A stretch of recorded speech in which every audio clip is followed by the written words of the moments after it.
Hey investors, how are you? I really missed you. I had a lot of things to take care of, so forgive me, but I am back. So in this video, I want to talk about the recent NAR lawsuit and pending settlement. To date, it's still pending of a settlement, but they will settle.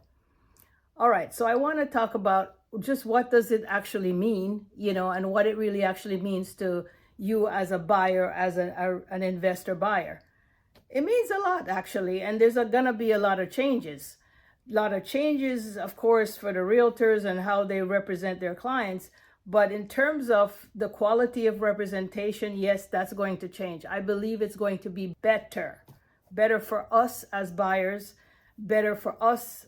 I'm a realtor, so it's better for the realtor as well, because now they're gonna be very focused on the work that they provide, and they're gonna have to get better. There's a lot of training going on right now, and so when they come out of the gates, I know that they're gonna actually do a really good job. So okay, by the way, let me back it up a little bit. For those of you who don't know me, my name is Alicia Cox. I run a brokerage, but I also I'm an investor, more of an investor than a realtor, really. So I do all things real estate on this channel, and I'm a creative real estate investor. That means I know how, and I learned how, and I want you to learn with me how to do properties, how to actually buy properties with no mortgages, okay? Do it all the time, love doing it, so I want you to come join us. Anyway, let's talk about this NAR lawsuit and pending settlement. So they weren't really actually sued, right? Because of the commission rate. It wasn't because of how much commission they charge and all that stuff. None of that. Matter of fact, NAR has nothing to do with the commission rate that agents charge their clients. Not at all. Actually, and there is no standard number either. So it's not this 6% number everybody's talking about.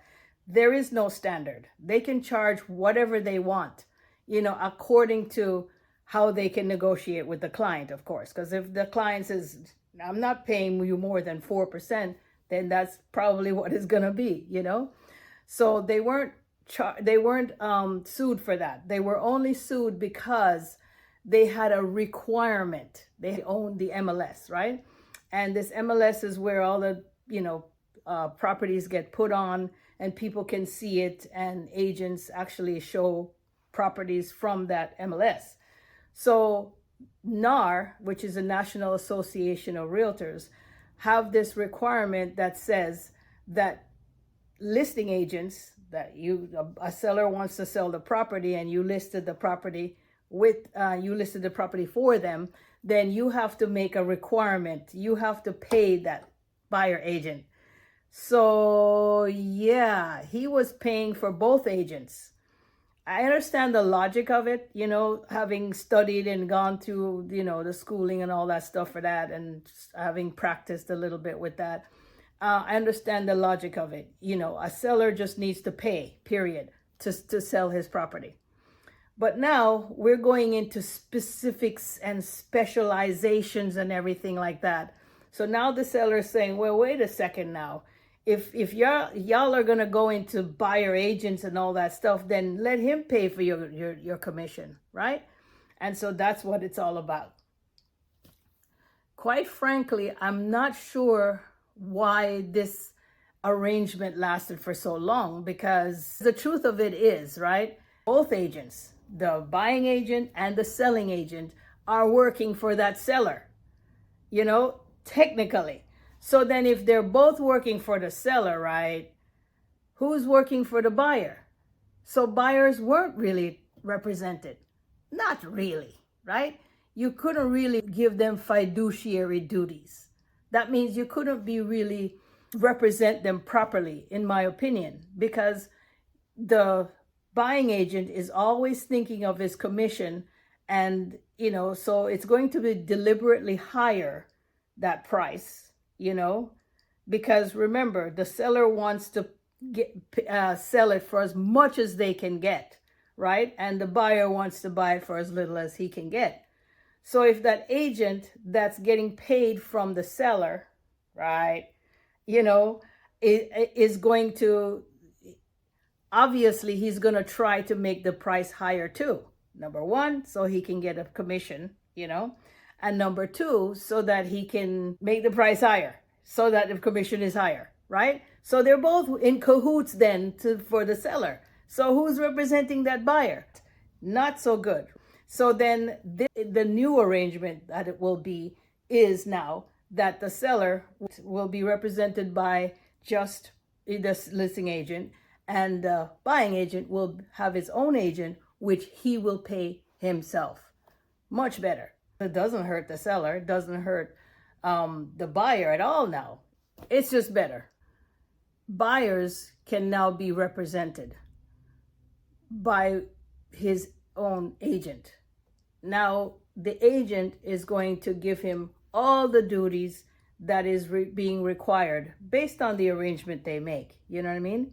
And based on the amount of commission, blah, blah, there's going to be other paperwork now for the buyer to sign, right?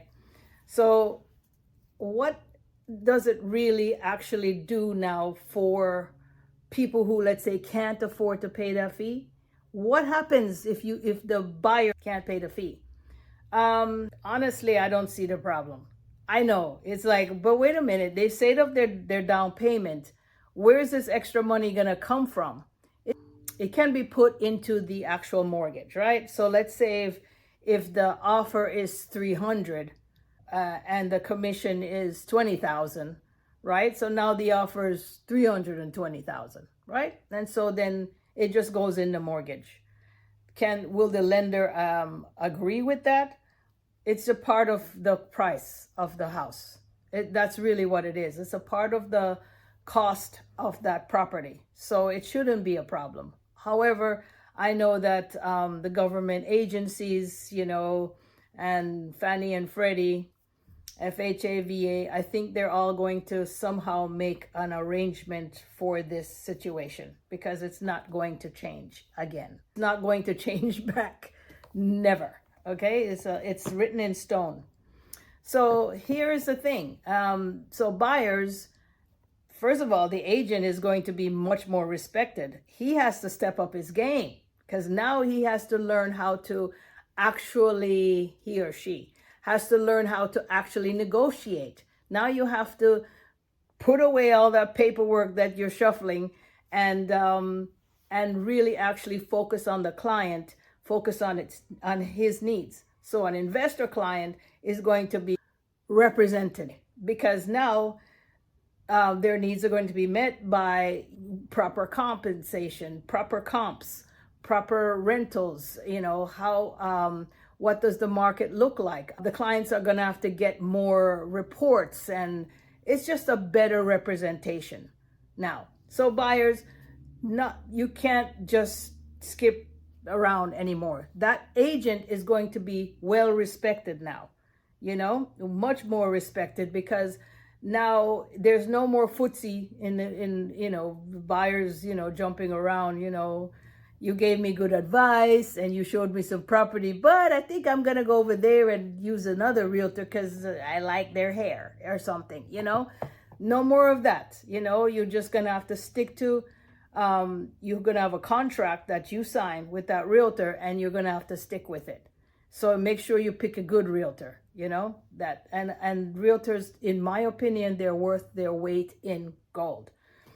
So us creative types, lucky for us, we don't really need a mortgage to buy a house. So we won't need to worry about down payments and all that stuff, Having a realtor, I think it's good to pay for one, right? We don't necessarily use them all the time, but I think once we get more sophisticated, like I do, I use them, because I use them to sell my properties and to lease them out. Because why? Because I get a higher price for them than I could have gotten myself. And if I'm investing, let's say in Texas, where I like to invest, and other states like Florida, and I'm not there physically, then who am I going to hire? Not my uncles, not my cousins. They don't work. you know. It just doesn't work as well unless you have that kind of a family. That's great. But I need a realtor, and I need someone who's going to be protective of me, you know, and put my needs first. So that's what it really means. You're going to get much better representation when you buy your properties out of state. You're going to use one. Yeah, that's my 2 cents.